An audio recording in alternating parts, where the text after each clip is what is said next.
Welcome, my friends. Tonight, let us walk into a busy Indian street as the day begins to cool. The air is still warm. A light wind moves dust across the road, small lamps shine over food carts. Oil crackles in deep pans. Metal spoons tap on bowls. Fresh herbs smell green and bright. Tamarind smells sweet and dark. Fried dough smells warm, rich, and a little smoky. Close your eyes and hear the footsteps. Imagine a narrow lane full of soft voices, bicycle bells and laughter. Close your eyes and see the colors: red sauce, green chutney, white yogurt, golden pieces of crisp dough. Imagine a hand reaching out with a small leaf bowl, full of something crunchy, soft, hot, cool, sweet, sour, and spicy at the same time. Have you ever tasted a food that seemed to wake up your whole mouth? Did you ever wonder why one small bite can feel so full of life? How did a simple street snack become so loved? Why do people stand and wait at busy carts for just one more plate? What if the secret is not only taste, but also sound and memory? Have you ever eaten something that felt like a little festival? And why does Chaat make so many people smile before they even take the first bite? Today, we will walk back in time and follow the story of Chaat in simple English. And we will learn through a real story. The story of Chaat begins, like many food stories, with people who wanted something small but full of joy. Not a heavy meal, not a royal feast, something quick, something bright, something easy to share. Something that could fit into daily life like a little spark of change. Many people say Chaat grew from the busy life of markets and streets. People were working, walking, buying, selling, talking. They needed food that was fast. They wanted food that had energy and surprise. So over time, cooks began to build snacks that mixed many tastes in one place. Here is a useful phrase. Say it with me. Full of flavor. Chaat is often full of flavor. That means it has many strong tastes together. It may be crispy, soft, spicy, sour, sweet, and cool all in one bite. That is part of the magic. And that is also where the dream began. The dream was simple. Could one small snack do many things at once? Could it fill the stomach just a little, wake up the tongue, and make a person want to come back tomorrow? Could a street seller make something cheap, quick, and exciting? This was not the dream of one famous king or one single inventor.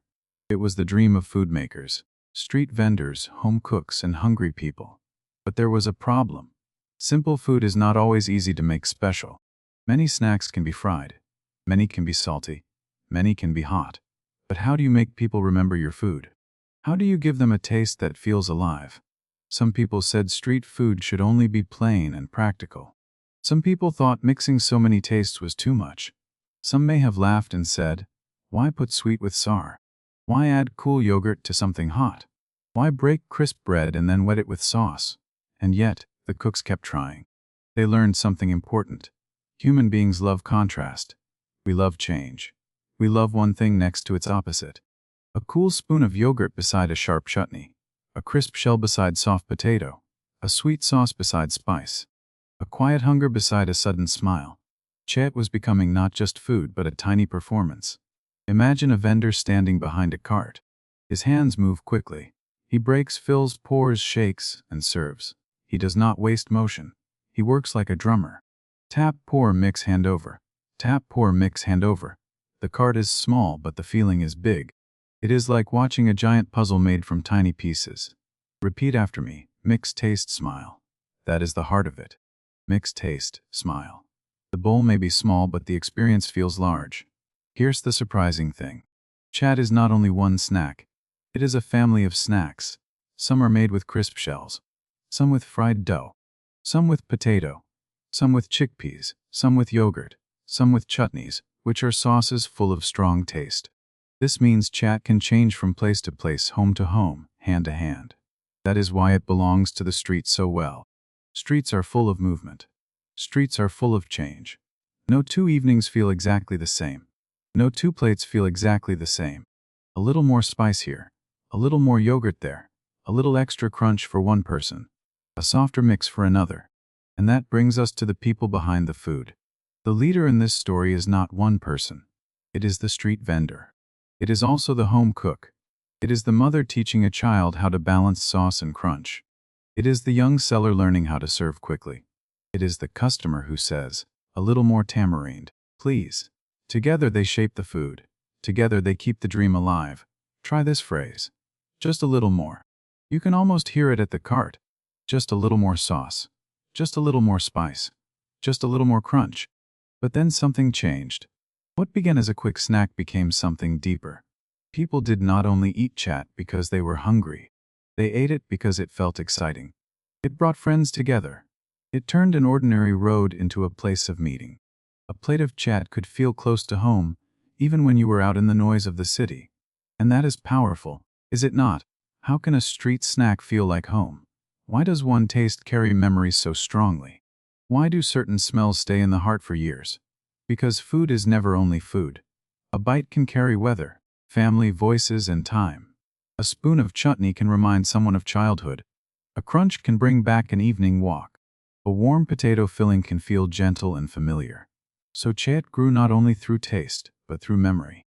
Some accounts describe busy evenings when people gathered around carts after work, after school, after long walks through crowded roads. They did not need chairs or quiet music. They only needed a plate, a spoon, a few coins, and a little time. That was enough. That was more than enough. And that is where the first payoff appeared. People came back. Again and again. One plate became two. One cart became many. One street taste became part of everyday life. The wow moment was not a grand prize or a royal speech. It was simpler than that. It was the look on a face after the first bite. Eyes opening, head nodding, hand reaching for another spoon, one more time. It tastes alive. Yes, that is what many people feel. It tastes alive. The story was growing. The dream was working. Chaat had found its place between hunger and happiness, between street noise and home feeling, between quick change and deep memory. The more people loved Chaat, the more skill it needed.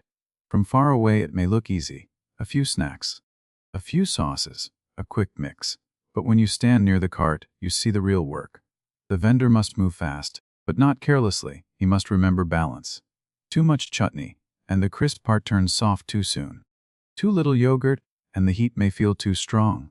Too much spice, and one taste can hide the others. So the build of Chaat became an art of small decisions. Here's the surprising thing. Chaat is built on timing. Timing matters because crisp things do not stay crisp forever. A fresh shell, a fried chip, or a small piece of dough has only a short life after sauce touches it. That is why many plates are made at the last second. The hand breaks, fills, tops, and serves almost in one breath. This is how the food keeps its spark. This is how change becomes part of the pleasure. Say it with me. Made right now. That is one reason street Chaat feels special. It is made right now, not long before, not much later. Right now in front of you. And yet, the road was not always easy. Street food lives close to weather, crowds, traffic, and daily trouble. On some days there may be too much heat. On other days rain. Sometimes money is short. Sometimes ingredients change. Sometimes too many people come at once. Sometimes not enough. Some people may worry about street food. They may ask, is it clean? Is it safe? Why not eat at home? These doubts have followed street food for years. But then something changed. Instead of disappearing, Chaat adapted. Vendors became more careful. Families kept favorite versions at home. Markets made space for famous stalls. Towns and cities gave special names to local styles. Some plates became known for extra crunch. Some for soft yogurt, some for sharp tamarind, some for strong spice. So the food found many homes, even while it stayed on the street. This is the smart part of the story. Chaat is flexible. Flexible means it can bend and change without losing itself. A cook can use what is ready. A seller can adjust taste for the crowd. A home cook can make a simpler form. A street vendor can make a faster one. The shape may shift, but the spirit stays the same. And what is that spirit? The spirit is contrast. The spirit is surprise. The spirit is care and quick hands. The spirit is the joy of many tastes meeting in one small place. Imagine once more the making of a plate. A base goes in first, then something soft, then something crisp, then chutney, then yogurt, then herbs or spice. Each step is small, but together they feel almost musical. This is not random. This is memory in motion. It is practice, it is patience, it is a learned rhythm. Repeat after me: sweet, sour, spicy, crisp.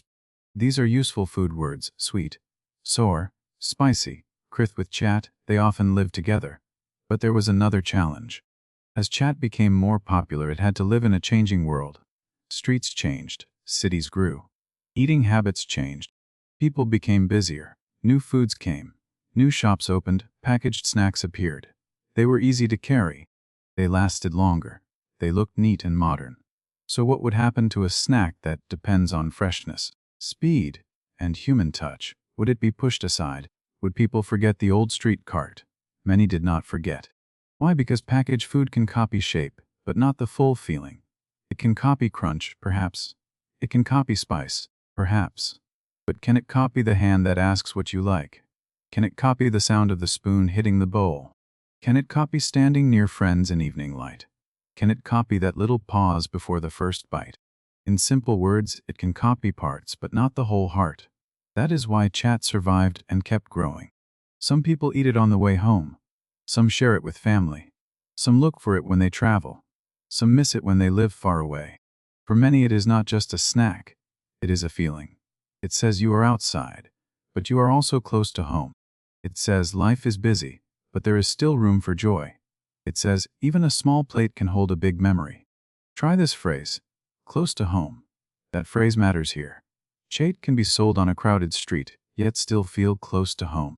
And that is when the story turns again. The more people spoke about Chaat, the more it became a symbol. Not a symbol of wealth, not a symbol of luxury, a symbol of shared life. Rich or poor, young or old, local or visitor, many people can stand at the same cart. The plate is small, but the welcome can feel wide. One person asks for more spice. Another asks for less. One laughs after the first bite. Another closes their eyes in delight. The food meets each person a little differently. Here's the surprising thing. Addictive does not only mean strong flavor. It can also mean repeated feeling. A person returns because the taste is good, yes, but also because the moment is good. The cart is familiar. The seller may remember their order. The road feels alive. The bite brings change to an ordinary day. So what makes Chaat so addictive? Is it the crisp shell breaking? Is it the cool yogurt after the spice? Is it the sweet tamarind against the salt? Is it the speed, the memory, the street? The answer may be yes to all of them.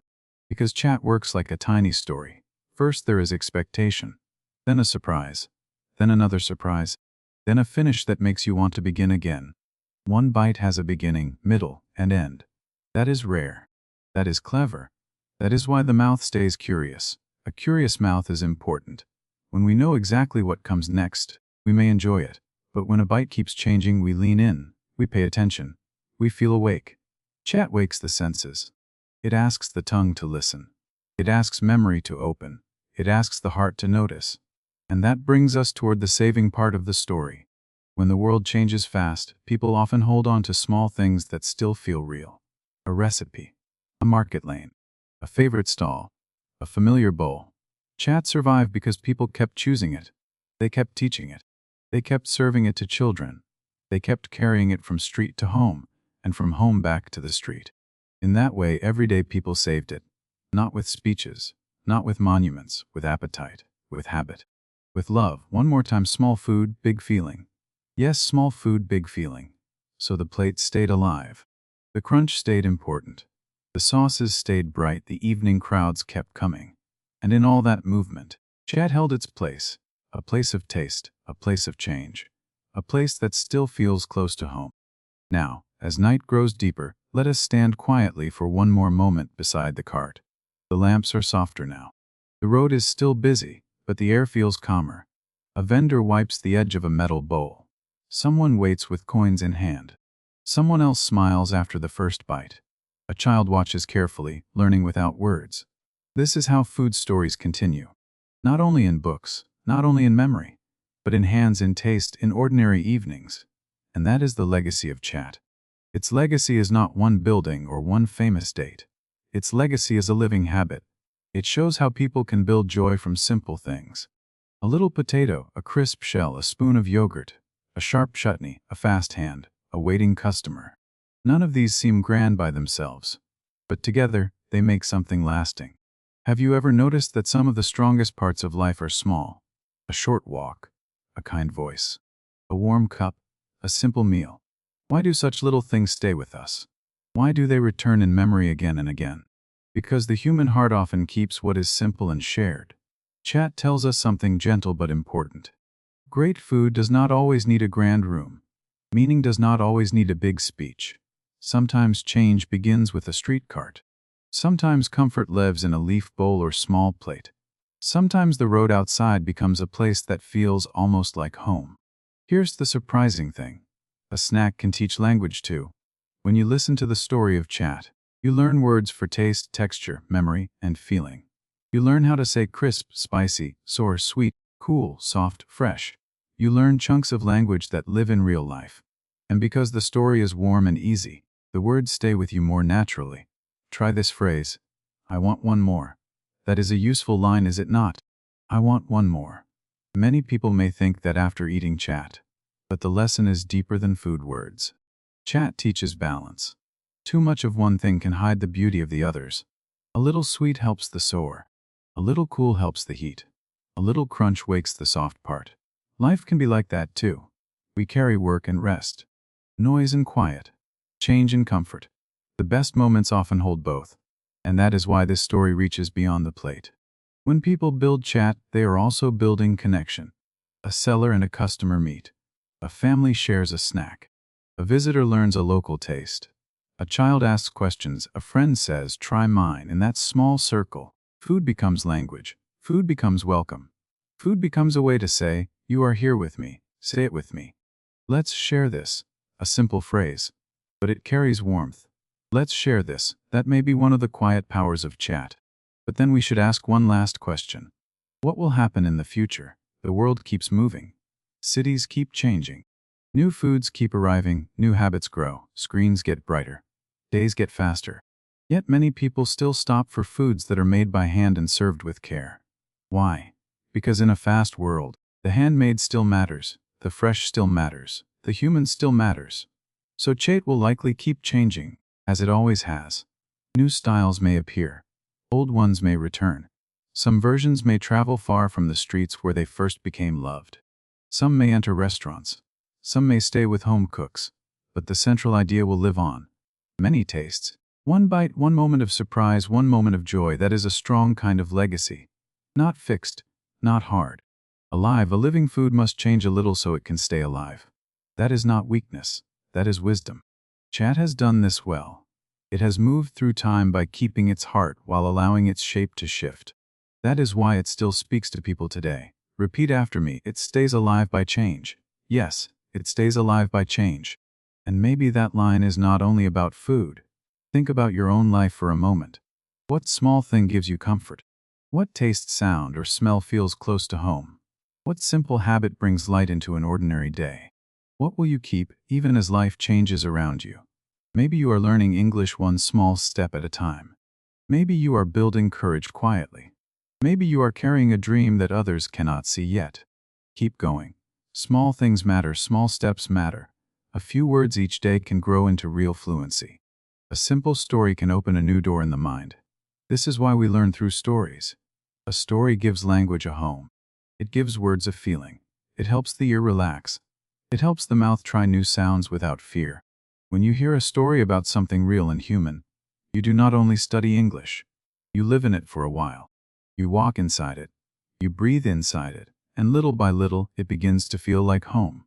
So tonight, remember the street. Remember the lamps. Remember the crackle of oil, the bright chutney, the cool yogurt, the crisp bite, the smiling face at the cart. Remember how a simple snack carried history, care, memory, and change all together. And remember this too. You do not have to build something huge to make life beautiful. Sometimes beauty lives in what is shared. Sometimes meaning lives in what is made by hand. Sometimes hope arrives in a small bowl, on an ordinary evening, on a street full of sound. Thank you for walking through this story with me. May your English grow gently. May your heart stay open. May you keep finding small joys that feel close to home. Good night, my friends. Rest well, and I will see you in another warm story.